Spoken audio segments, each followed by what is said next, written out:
Bueno, pues en este vídeo voy a tratar de explicar de una manera muy general y muy sintética qué fue la Guerra Fría y qué bandos participaron de esta Guerra Fría, qué características tenía además cada uno de ellos, ¿vale? Bien, para entender un poco qué es la Guerra Fría hay que situarse en el contexto posterior a la Segunda Guerra Mundial. Como sabéis, en la Segunda Guerra Mundial triunfó el bando aliado, ¿m? Integrado de una parte por países con sistemas económicos capitalistas, ¿no? Pero modelos políticos liberal, democráticos, ¿no? Tendentes ya a la democracia, como el de Inglaterra y el de los Estados Unidos, ¿no? Y de otra parte, un país, la Unión Soviética, donde se había producido una revolución anticapitalista, la primera de la historia, vinculada al movimiento obrero, que en aquel momento estaba bajo una fase bastante autoritaria, ¿m? Como la representada por su líder de aquel momento, que era Stalin, ¿no? Estaba bajo el stalinismo, ¿vale? Pero en cualquier caso, un modelo distinto, alternativo, contrario, antagónico, cabría decir, al que representaba el sistema económico capitalista imperante en Inglaterra y los Estados Unidos, es decir, sus aliados, los aliados de la URSS durante la Segunda Guerra Mundial.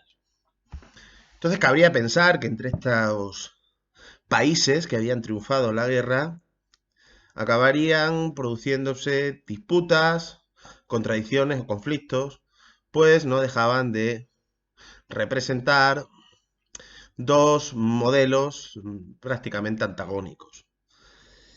Hay que tener en cuenta además que la Unión Soviética no se quedó aislada como una pequeña, gran, por el territorio que ocupaba, isla socialista en un mundo capitalista, sino que durante la Segunda Guerra Mundial, debido a que casi toda Europa del Este es liberada de los nazis por el ejército rojo, el ejército soviético, casi toda Europa del Este, digo, acaba conociendo transformaciones revolucionarias bastante profundas que la acercan al modelo socialista existente en la URSS, ¿no? Serán las llamadas democracias populares de Europa del Este.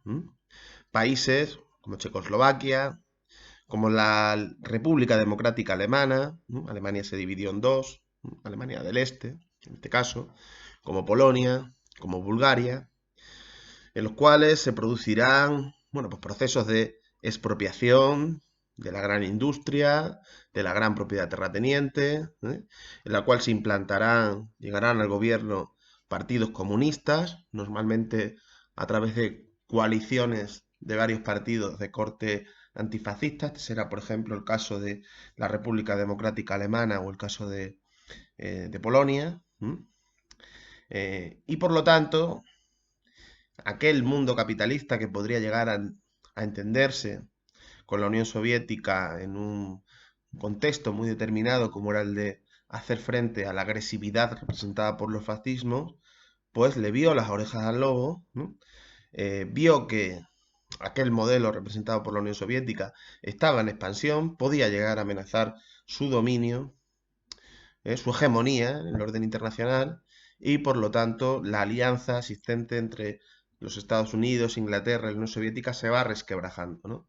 Se va rompiendo, ¿no? Hay que tener en cuenta además que en China está ya una revolución en el 49, que hace que este bloque socialista sea una realidad bastante sólida, bastante extendida a distintos rincones del planeta, ¿vale? Entonces podemos afirmar ya que desde el año 47, lo que se venía gestando en los meses previos, del año 46, eh, la alianza tan estrecha que habían tenido las potencias aliadas durante la Segunda Guerra Mundial se ha roto, ¿no? Un hecho clave en este sentido será, por ejemplo, la aprobación dentro de los Estados Unidos de la llamada doctrina Truman, ¿no?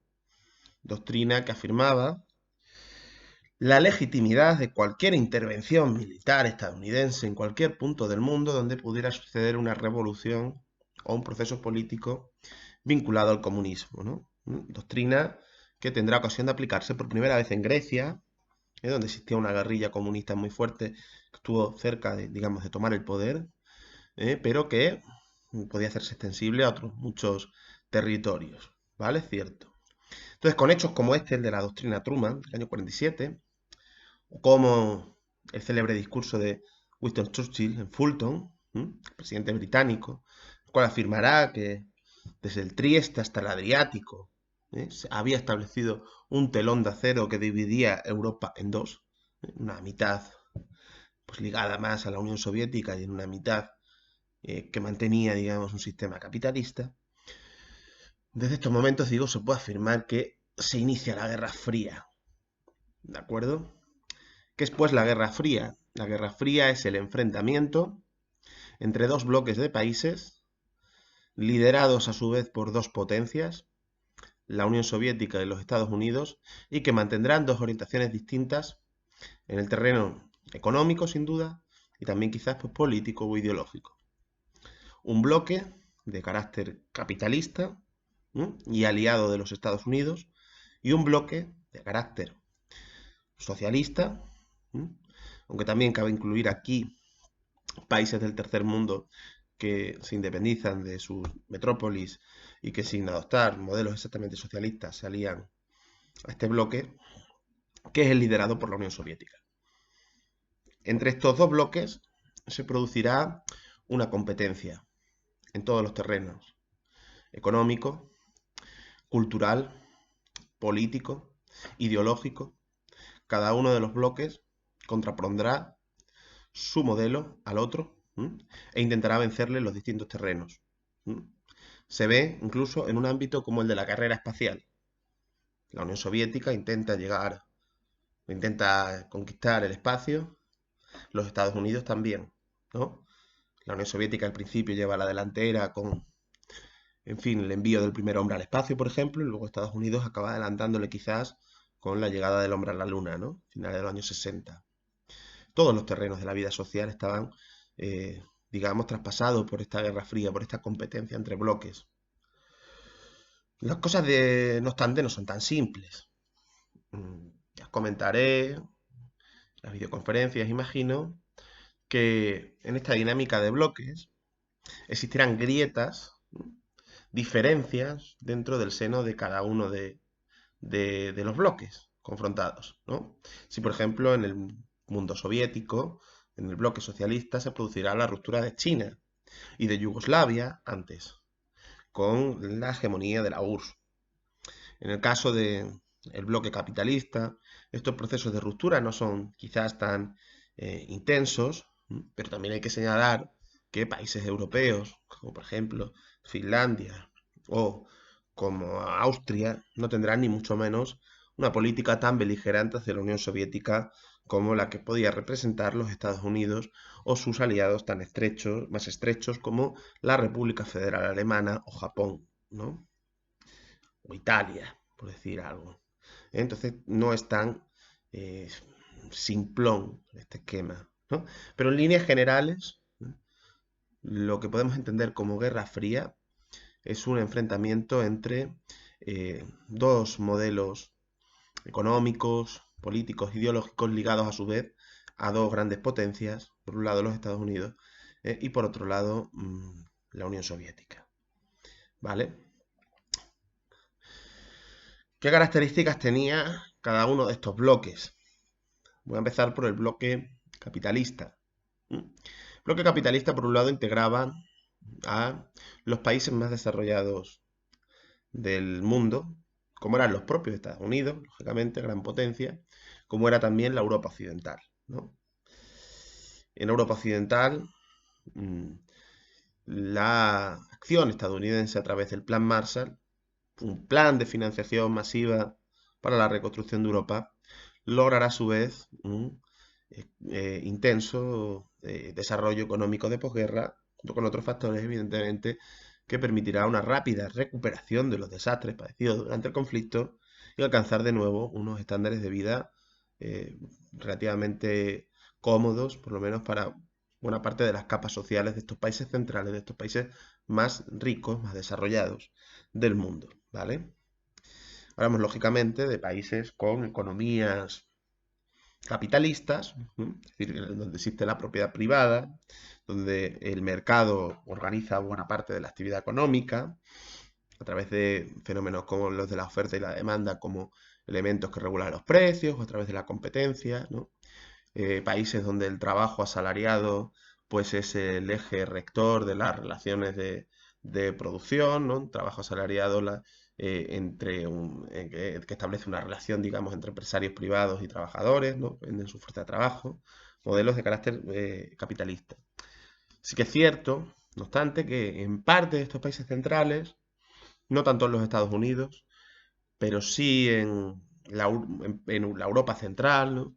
Por ejemplo, en el mundo nórdico, Noruega, Finlandia, Suecia, o en Inglaterra, con el Partido Laborista, o incluso en Francia, incluso en presidentes que pueden parecer conservadores como De Gaulle, se llevarán a cabo, digamos, medidas de intervención pública en la economía bastante significativas, ¿no? Medidas de redistribución de la riqueza mediante eh, una nueva concepción de la fiscalidad, ¿no? La que paguen más las rentas altas, los ricos, ¿no? Fiscalidad más progresiva, que permitirán dotar no a todos, pero a una parte de estos países centrales de un estado del bienestar, ¿no? Con sanidad pública, con educación pública, incluso con otras fuentes, incluso con parte de una industria pública también, a veces estratégica, ¿no? Para mantener altos niveles de empleo, por ejemplo. En casos del mundo noruego o sueco, esto también será así, ¿vale? Y que implican matizar un poco ese carácter capitalista de su sistema económico. Sin duda lo era, ¿no? Pero un capitalismo con importantes correcciones a través de la regulación estatal, ¿vale? Ese mundo, ese bloque capitalista no solo incluía estos países centrales, ¿no? Sino que incluía también en primer lugar, a las colonias de las metrópolis, ¿no? Las colonias de Inglaterra, de Francia, y una vez se van desarrollando esos procesos de independencia que marcarán la descolonización, ¿no? De los años 50 y 60, pues también a buena parte de los países del tercer mundo, ¿no? Países donde, por supuesto, existe también un sistema de naturaleza capitalista a nivel económico, mezclado, ¿no? Quizás con elementos feudales, que habría que realizar una discusión en este sentido, pero sistemas capitalistas a fin de cuentas, que eso sí, tienden a mantener una relación desigual en el orden internacional, lo hemos explicado varias veces, ¿no? Este fenómeno del neocolonialismo, concretado, por ejemplo, en ese comercio desigual, en que determinados pueblos venden materias primas muy baratas, ¿no? Y tienen que comprar productos manufacturados mucho más caros, ¿no? Es decir, países en suma que, teniendo unas economías capitalistas, se insertan en una posición no dominante como la que tenían los países europeos y los Estados Unidos, sino subordinada, ¿no? Semicolonial, podríamos decir, ¿vale? Países del tercer mundo pues, que podemos integrar claramente en este bloque, pues serán, por ejemplo, en América Latina, pues todo Centroamérica, Colombia, más adelante las dictaduras de los años 70, militares, como la de Videla, la de Pinochet, ¿no? Dentro del África, por ejemplo, pues un país que integra claramente este bloque, aunque acabará quedando en una situación de aislamiento internacional, a partir de los años 80 será el apartheid sudafricano, ¿no? Ese régimen en el que los blancos tenían, digamos, derechos y privilegios y las grandes masas de negros pues carecían de ellos, eran ciudadanos de segunda. Integrarán también este bloque en el mundo árabe-Israel, ¿no? Ese nuevo Estado judío que se crea después de la Segunda Guerra Mundial, sobre todo a partir de expulsiones masivas de palestinos de sus tierras, ¿no? O sea, era denominado como la Nazca. Integrarán este bloque también dictaduras asiáticas, como la de Corea del Sur, de Sigmund Rhee, o como, como Vietnam del Sur también, ¿vale? En fin, ¿por qué os he señalado también la inclusión de este tercer mundo dentro del bloque capitalista? Porque muchas veces, cuando se habla de la Guerra Fría, se tiende a comparar las realidades de ambos bloques, por ejemplo, en cuanto a nivel de vida o en cuanto a libertades, teniendo en cuenta solo, para analizar el bloque capitalista, los países centrales, ¿no? Los países más desarrollados. Pero esto sería un análisis, pues quizás demasiado simplista, demasiado interesado, eh, con un punto casi de manipulación, porque no está teniendo presente de qué manera se comportaba, qué tipo de regímenes integraba este bloque capitalista en el tercer mundo, ¿no? Las áreas periféricas y semiperiféricas del mundo. Por ejemplo, si nosotros acudimos a los libros de texto, seguramente el vuestro también, no lo hemos usado, no sabemos, pero por ejemplo el de cuarto de eso yo sé que sí, es así, ¿vale? Eh, Vinculan el bloque liderado por los Estados Unidos con la democracia, ¿no? Esto es sin duda un absurdo, que prácticamente es una ridiculez, ¿no? Por no decir otra cosa. Porque los Estados Unidos más bien intervendrán, vaya que sí, y de una forma notable, en muchos contextos regionales, por ejemplo en América Latina, para imponer dictaduras bastante brutales y bastante sangrientas. Es el caso de los golpes militares que sucederán en América Latina, impulsados desde la Escuela de las Américas en Panamá, controlada por los Estados Unidos, ¿no?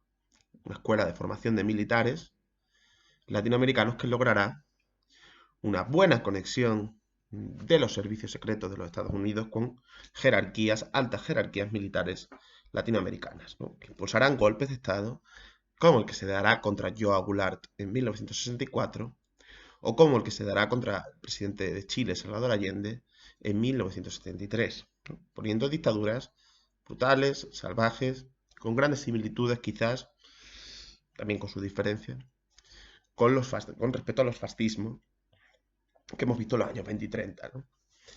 Junto con ello hay que tener en cuenta además que en Europa Occidental, en la misma Europa, en una zona que no es periférica, sobrevivirán dos dictaduras de corte fascista, a mi juicio por lo menos, o semifascista si se le quiere regalar eso, como es la España de Franco, ¿eh? Y como es el Portugal de Salazar, países que obviamente no tienen ningún pedigrí democrático, ¿eh? A esto se le dirá a Grecia, con él, que siempre fue una democracia controlada de corte conservador, pero que en los años 70 conoce el golpe de Estado de los coroneles que impone directamente un régimen dictatorial, ¿no? Igual que Turquía, otro gran aliado de los Estados Unidos, que conocerá golpes militares sucesivos en los que se imponen dictaduras que realizan grandes ofensivas represivas, tanto contra la izquierda como contra el movimiento nacional kurdo, independentista kurdo, que empieza a emerger más o menos en torno a los años 60 y 70, ¿no? Por lo tanto, no es tan claro esa vinculación del bloque capitalista con la democracia. Habría mucho que matizar ahí. Por lo tanto, que comparten exactamente este bloque. Bueno, pues de una parte la agresión a determinado sistema económico capitalista, ¿eh? Y por otro lado el liderazgo de los Estados Unidos.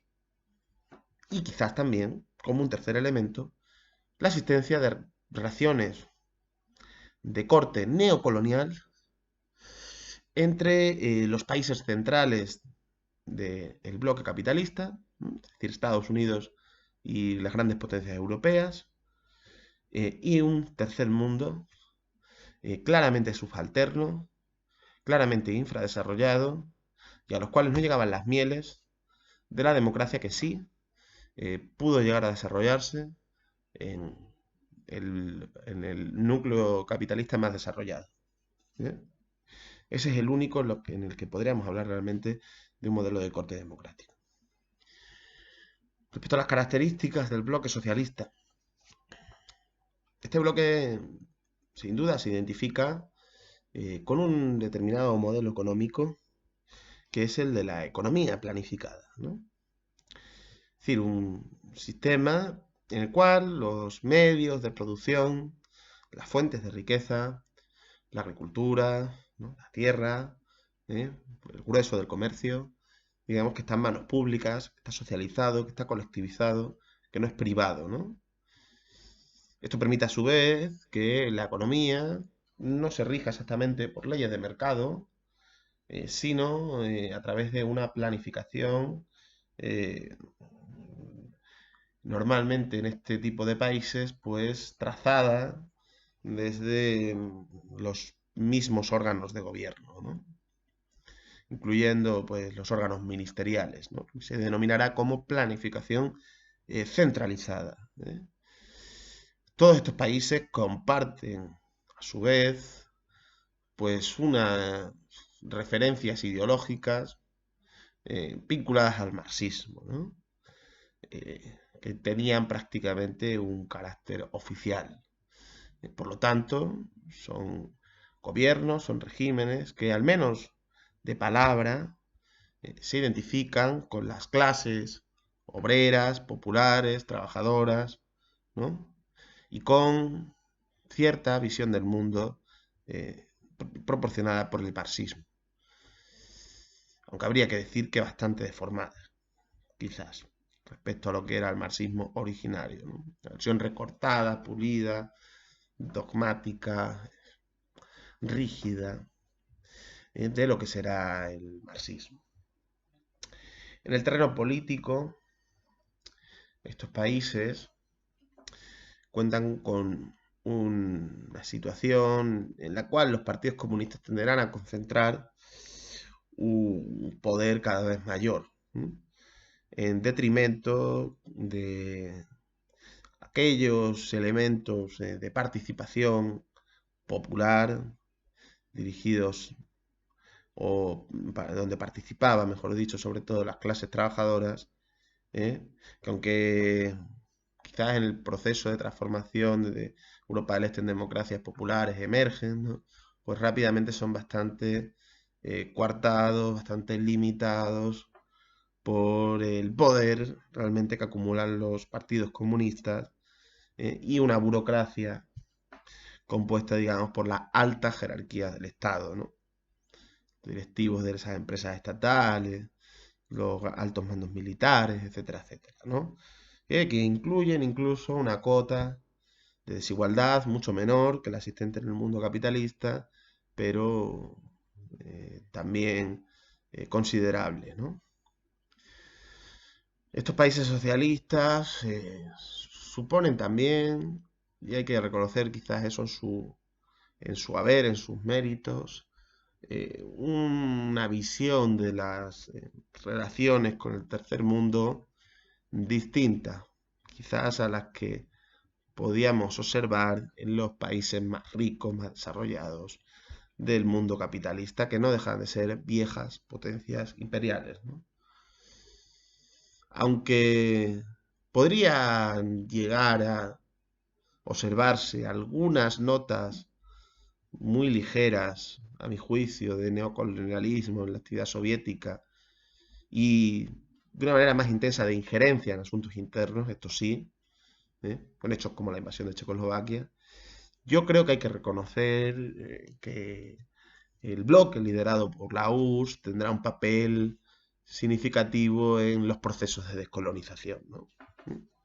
Será un bloque que defenderá la independencia, la soberanía del tercer mundo respecto a las grandes potencias imperiales. Eso provocará también que dentro de Asia, de África, ¿no? De Oriente Próximo, pues haya estados que sin estar de acuerdo necesariamente con la doctrina marxista, ¿no?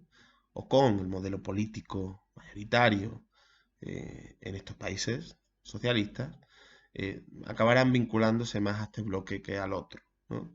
Pensando, por ejemplo, en el caso de el Egipto de Nasser, o estoy pensando en un fenómeno como el basismo, presente en Irak y en Siria, ¿no? O estoy pensando en gobiernos progresistas latinoamericanos como el de Álvarez Velasco en Perú, ¿no?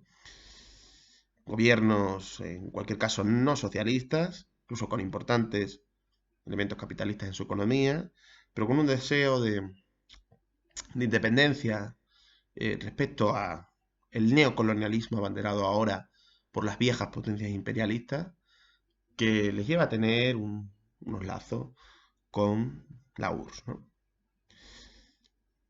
Eh, Cabe señalar también que dentro de este bloque, incluso dentro de los países claramente identificables con el mismo, habrá algunas diferencias sustanciales, ¿no? Por ejemplo, en el caso de Yugoslavia, se llegará a una forma de socialismo en la cual la planificación económica no se lleva a cabo desde el gobierno central, sino que se deja un margen de decisión mucho mayor a los trabajadores dentro de las mismas empresas, ¿no? Este modelo, donde tienen un gran peso, por ejemplo, las cooperativas, será conocido como socialismo autogestionario, ¿no? Por otro lado, en China veremos una denuncia de la URSS, una ruptura de la URSS, con la URSS en la práctica, ¿vale? Total y absoluta. En principio, ya creo que lo expliqué en su momento, por considerar que este país se había plegado al reformismo, había traicionado sus antiguos ideales revolucionarios y estaba además transigiendo demasiado con los Estados Unidos, pese a que China acabará teniendo también buenas relaciones con los Estados Unidos, pese a su modelo, digamos, socialista comunista, ¿vale? Dentro de ese mundo socialista también habrá un intento, por ejemplo, de combinar una transformación económica socialista con el mantenimiento de formas políticas heredadas de un Estado liberal parlamentario. Ese será el caso de Allende, ¿no? En Chile, que acabará con un golpe de Estado, ¿no? Es decir, que hay de todo también. Por tanto, si nosotros, por ejemplo, analizamos el modelo político soviético, nos dirán que es un modelo de dictadura, ¿eh? En algunos libros, y hay mucha verdad en esto, ¿no? ¿Eh?